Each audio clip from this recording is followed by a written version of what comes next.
Would you talk to your friends the way you talk to yourself? If you're anything like the people that responded to that question on my Facebook page, the answer is absolutely not. Yet most of you seem to not forgive yourselves for the same mistakes that others make. You think that you somehow have to be better than that.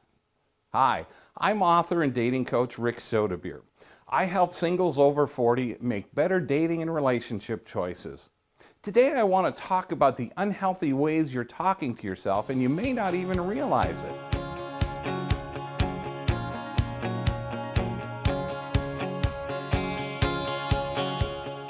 For many years I lived in fear that I wasn't good enough. I wasn't a good enough father. I wasn't a good enough provider. I wasn't a good enough businessman. I wasn't a good enough friend.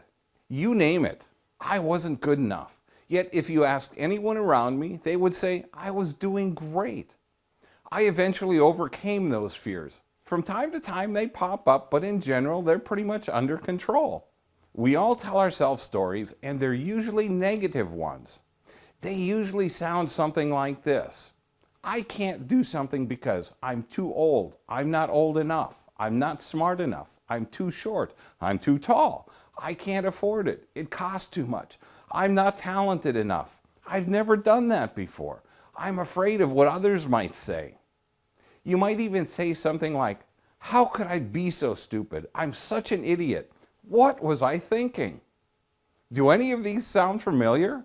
When you continually run yourself down, your excuses become your reality and your comfort zone. It's hard to escape the cumulative effect of your negative attitude. When you're mired in false or negative beliefs, you're stuck in life. You're telling yourself it can never get any better. The reality is that sometimes you are your own worst enemy.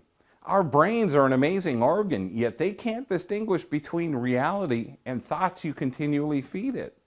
If you frown, your brain automatically reacts to that and you feel upset. Put a smile on your face and your brain automatically makes you start to feel better. If you doubt me, just try it. Your brain believes whatever you tell it, and it will search for information to confirm that thought. For example, if you keep saying all the good ones are taken, your brain will find all the examples you've experienced to prove it. Remember that handsome guy you struck up a conversation with at Starbucks? It felt like you were really connecting, and then you found out he was married. Remember the beautiful woman you met that was out with her girlfriends?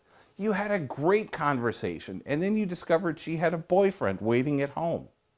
These are the kinds of evidence that your brain will come up with to reinforce your thoughts that all the good ones are taken. When you ask yourself questions like, why am I so stupid? Your brain will come up with all kinds of reasons. When you change your thoughts, you change your future. I'll give you some examples of what I'm talking about based on some of the most common negative dating comments that I hear. Online dating isn't for me. There are too many scammers online. Yes, there are scammers online and they're willing to take advantage of men and women alike. But not everyone online is a scammer. You have to become better at detecting fact from fiction. You might ask yourself the question, how do I become better at detecting scammers? Or how can I rewrite my profile to be less attractive to the riffraff online?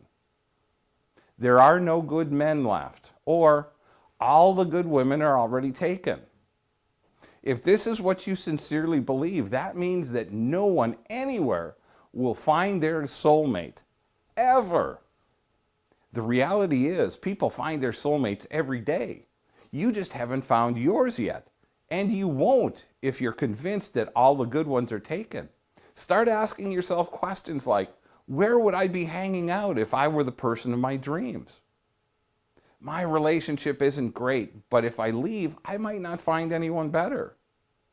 You're convincing yourself that you're not worthy or good enough to have everything you want in a relationship. Your fear is keeping you stuck. Just because you've never seen $1 million or the Northern Lights, does that mean they don't exist? No! You just haven't seen them yet. The same holds true for extraordinary relationships. They're just more difficult to find than an everyday mediocre relationship. If it were easy, everyone would be with their soulmate. All men lie, or once a cheater, always a cheater. If this is your belief, then I'm guessing you've been lied to or cheated on. This is a belief based on limited experience because you haven't dated all the available men. Ladies, please remember, men say the same thing about you. Assigning a global view to all men or all women is a guarantee you'll fail at dating and all your relationships. When you start to ask better questions, you'll start to get better answers. Rather than tell yourself that all men or women lie, ask yourself, where are all the great ones hanging out? Sadly, some of you are so convinced of your negative reality that you're going to write me and tell me, yeah, Rick, but my situation is different. And I'll ask, how is it different from the hundreds of thousands of people that have been where you are and yet still managed to find their soulmate? Finally, be thankful for what you have right now. Be thankful you're not in the wrong relationship. Be thankful you're learning to make better choices. Be thankful you're learning how to find the right relationship. Be patient in your journey, but be persistent in your efforts. Remember, only the hardest things to find are the ones worth having. I hope I've given you some great information and insight to make healthier relationship decisions. I'll see you next week. Until then, have a great and blessed day.